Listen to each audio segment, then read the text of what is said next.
اللهم صل وسلم وبارك على سيدنا محمد وعلى آله وصحبه أجمعين. ازيكم عاملين ايه؟ يا رب تكونوا بخير يا رب. بصوا النهارده بقى يوم كان غريب كده بس حلو. الحمد لله. طبعا اخواتي بقى وملناش الا بعضينا وربنا يا رب يعني يخلينا لبعض. آه طبعا بعد الأم يعني مفيش غير انتي واخواتك وملناش الا بعض. فاجئتني بقى اختي بقى النهارده.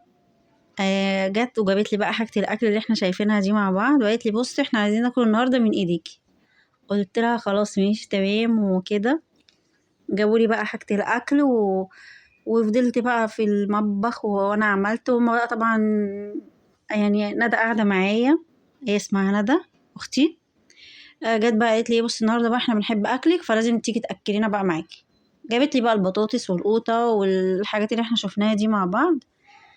وهنعمل بقى الغدا. وهعمل لهم احلى غدا بقى ان شاء الله بألف هنا يا رب على قلبهم. ولو اول مره تتفرجوا عليا اشتركوا في القناه وفعلوا الجرس. ويا رب يكون خفيف على قلبكم ان شاء الله يا رب يكون الفيديو حلو ويعجبكم ان شاء الله. طبعا هنا بقى معانا البطاطس والبتاع اللي انا بقشر بيها دي تحفه جدا يا جماعه يعني جميله قوي. اللي هو يعني حاجه كده سحر زي ما بيقولوا كده بتقشر البطاطس في ثانيه الا ثانيه يعني. قشرت انا بقى البطاطس قشرت بتاع 2 كيلو بطاطس ما شاء الله في مفيش 5 دقايق مفيش حتى. قشرتها وبغسلها بالطريقة اللي احنا شايفينها دي. واقطعها لهم كده صوابع. واغسلها بقى وبصوا عشان نطلع البطاطس تبقى مقرمشة كده وحلوة في القلية. مش بنحط لها ملح، الملح بيطري البطاطس اللي هي المقلية المحمرة يعني. بنحط لها بقى خل وكده. بنظبطها يعني بنروق عليها منحطلهاش ملح بيخليها طرية. انما الخل بيخليها كده ايه ماسكة نفسها وبتقرمش بقى معانا كده وتبقى حلوة يعني مش بتطرى يعني مهما قعدت ما بتطراش. طبعا بصوا يعني والله انا مبسوطة بان انا بعمل الاكل وكده يعني. يعني هما بيحبوا اكلي يعني بيقولوا لي بقى اكلي زي اكل ماما الله يرحمها يا رب ويغفر لها ويجعل مثواها الجنة يا رب. ويجعل مرضها شفيع ليها عند ربنا ان شاء الله يا رب ان شاء الله. هي وأمة محمد أجمعين يا رب. غسلت أنا بقى هنا البطاطس زي ما احنا شايفين. وطبعا بقى ندى عمالة تقولي اعملي لي شاي بقى اعملي لي قهوة وشغلاني معاها النهاردة. بس برضه على قلبي زي العسل. ربنا يا رب يخلينا لبعض وما يحرمناش أبدا من بعض. طبعا بصوا أنا هنا حطيت الخل اهو يعني معلقتين كده. وهسيبها بقى شوية كده. واجيب القوطة طماطم يعني. وبغسلها بقى وكده واقطعها بقى وليلة يعني والله الإخوات دي بتبقى حاجة كده نعمة من عند ربنا. وإن الأم تكون زارعة في الأخوات الحب والمودة والرحمة فدي نعمة كبيرة من عند ربنا طبعا.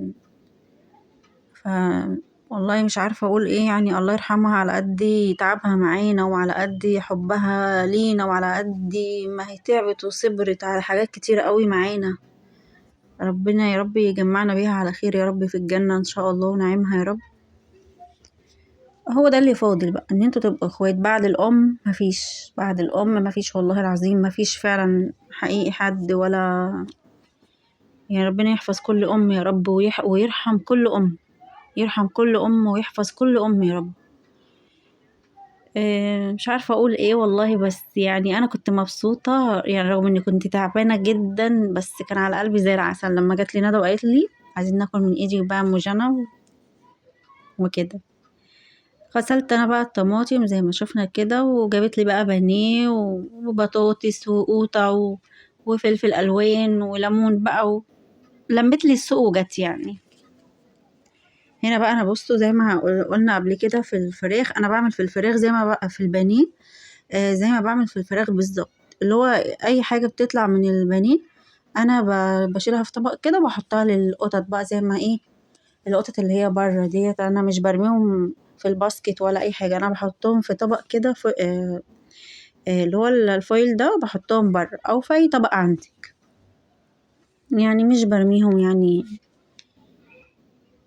بصوا انا بحب انضف الفراخ والحاجات دي قوي، يعني اللي هو بص بحب اتك عليها بقى كده واديها التركية الجامدة دي. يعني بص انا بشيل اي حاجة، يعني ممكن حد يقول لي مثلا البانيه ايه اللي بيتنضف فيه او كده، لا بيبقى فيه زي عروق كده، زي عرق دوت، بيبقى اصلا بيقعد يشد اما بتيجي تاكليه ما بيستويش بسرعة، ما بيستويش اصلا، بتيجي تشد الحتة بتلاقيها كده تقعد تشد منك كده والاخر تطلع وترميها عادي. ده انا بشيله. بيبقى فيه كمان اللي هو الدهن او السمين، انا كل ده بشيله برضه، مش مستحب بصراحة. خلصنا وكده جبنا بقى الكبة بتاعتنا نتبل بقى ونرجع بقى نخش على الكلام الجامد بقى الكبير ده. حطيت هنا بصلاية وفلفلاية رومي وهنا طماطماية، واحط ليمونة كاملة، ليمونة كاملة علشان برضو ايه لو في اي زفارة او الكلام دوت، هو ان شاء الله ما فيهوش حاجة. واحط طبعا البيضة، بس يعني هنحط بقى بيضة في الفيجيتار والحاجات دي لا منه فيه كده، يعني هو كده يعني فاهمين. هنا بقى حطيت توم باودر، بصل باودر، كمون، فلفل اسمر، وملح، ومكعب من المرقة. وهنا هنحط غطا من الخل او معلقة كبيرة عادي مفيش مشكلة خالص، ونضرب بقى الكلام الجامد ده كله في الكبة لغاية بقى ما ينعم معانا خالص ويبقى زي الفل زي ما احنا هنشوفه كده مع بعض. نصلي على الرسول كده ونذكر ربنا، ونشوف بقى احنا عملنا ايه هنا كده في الكبة بتاعتنا الحلوة دي. ضربت انا المكونات مع بعضها وخلاص كده. احط بقى الخليط دوت على البانيه اللي احنا شايفينه ده. طبعا انا اي حاجة فيها بصل بصراحة مش بحب ان انا اعملها بايدي، يعني هو ان انا اخلطها بايدي فاهمني. هلبس بقى جلافز يعني جوانتي او كده، وادعك بقى الخليط ده كله مع بعضه كده بالشكل ده. يعني بقى ايه، يعني مش مستحب اني بعد ما نعمل الحاجات دي كلها ايدينا تبقى ريحتها بصل بقى لا ما بحبش الكلام ده عامه والله العظيم. انا في العادي كده يعني، بغض النظر عن الكاميرا والحاجات دي، انا في العادي ما بحبش اعمل الحاجه البصل بايدي كده على طول، يعني مش حابه يعني. خلصنا هنا بقى الوجبة الأولانية، نخش على الوجبة التانية. جبت هنا بقى برضو 3 بطاطسيات كده ولا 4 بطاطسيات زي ما شفنا. هقشرهم واقطعهم زي ما احنا شايفين كده حلقان دواير يعني. وطبعا عايزة البطاطساية لما تقطعيها عريضة، تبقى عريضة كده عشان تستوي معانا ايه بسرعة. لو قطعتيها رفيعة يعني صدقوا مش هتستوي، يعني لو قطعنا بطاطساية حلقات رفيعة مش هتستوي، هتنشف وهتحسوا ان هي مش مستوية. انما لما نقطعها حلقات عريضة كده هنحس ان هي ايه تاخد تدي كده معانا. بصوا انا هنا سبحان الله يعني ما شاء الله، لا قوة الا بالله، يعني انا فتحت الفلفلاية هنا لقيت جواها واحدة كمان، يعني سبحان الله، يعني سبحان الله فعلا. قطعتها برضو مفيش مشكلة، يعني فلفلاية جواها واحدة زيها كمان. جبت انا بقى هنا بقطع الحاجات دي كلها بقى عشان هنتبل بقى البطاطس بتاعتنا دي، وهنعمل احلى بطاطس، يعني هنشوف شكلها كده هتبقى روعة. ومعانا هنا بصلاية برضو قطعتها قطع صغيرة، والفلفلاية قطعتها زي ما احنا شايفين كده قطع صغيرة برضو. ده يعني ده الأكل ده للحبايب، يعني ربنا يا رب يحفظهم ويخليهم ليا ويبارك لي فيهم وما يحرمناش من بعض أبدا يا رب. قطعت أنا بقى هنا الفلفل وقطعت البصلاية، نحط عليها توم باودر، بصل باودر، نحط ملح ونحط فلفل أسمر برضو، من كل حاجة كده ايه اللي هو نص معلقة. وحطينا برضو نص معلقة من الكمون ومكعب من المرقة. تمام. ونحط معجون من هنحط معلقة من معجون الصلصة ومعلقة من السمنة أو الزبدة. نحط برضو شوية من الزيت، يعني قدي معلقتين كده، اللي هو بقى ايه واظبطي بقى الكلام ده كله كده ودعكي برضو بجوانتي أو جلافز يعني. كل الكلام ده مع بعضه. والله يا جماعة عايزة أقول لكم الريحة كانت رهيبة غير طبيعية ما شاء الله، تحفة جدا. ويعني وحلو قوي، يعني اللي هو انتي يعني بتبقي فرحانة كده وبتعملي حاجة بحب كده لما حد يجي يقولك انا عاوز اكل من ايدك النهاردة، او انا حابب ان انا اعمل ان انتي تعملي الاكل يعني عشان هم حابين. سبحان الله بقى. بصوا انا لقيت هنا الصينية صغيرة، جبت صينية اكبر كمان وقلت ايه ان انا افضيها عشان تبقى براحتها كده تستوي، ما تفضلش تعجن في بعضها. قلت خليها كده. هنا بقى جبت فصين من التوم بقى، ده يعلي معاكي التيست بقى والريحة والطعم، حاجة تحفة. والله كانت جميلة اوي، ما انا اكلت معاهم برضو، مش عارفين حاجة. اه انا اكلت معاهم بقى واتغدينا، وكان يوم حلو الحمد لله يا رب. ربنا يديمه يا رب علينا. جبت هنا معجون اللي هو اللهم صل على النبي، القوطة. ضربت نص كيلو من القوطة في الخلاط. وطبعا لما تحسي ان القوطة معاكي تقيلة، حطي كوباية مية كده عليها خففيها. وكل ده وقلبي بقى كل ده كده مع بعضه، وحطي بقى قطاية، وحطي معاها فلفلاية كده على الوش عشان تدي شكل كده، حاجة عظمة يعني. يعني عايزة اقول لكم الريحة واو يعني، حلوة قوي. يعني القوطة ما شاء الله الايام دي حلوة وجميلة وحمرا زي ما احنا شايفين كده، حاجة تحفة. حطيت انا بقى صينية البطاطس في الفرن مع نفسها خالص. نعمل بقى الرز. جينا هنا حطينا زيت، شوية من الزيت ومعلقة من السمنة او الزبدة. عايزة تعمليه بزيت بس براحتك، بس السمنة او الزبدة بتدي معانا طعم حلو قوي. فزي ما انت حابة يعني، مفيش حاجة هتقولك لا. طبعا حطينا بقى الشعرية، نحمر في الشعرية كده وايه، ونحمر برضو مع بعض البطاطس يعني. وانا بعمل الرز نعمل البطاطس برضو، اللي هو عشان نلاقي الاكل كله مع بعضه معمول، يعني جاهز في نفس الوقت. انا هنا حمرت الشعرية، وحطيت معاه مكعب من المرقة، وقلب قلب بقى كل ده، وجيب نص كيلو الرز او كيلو الا ربع زي ما انت حابة.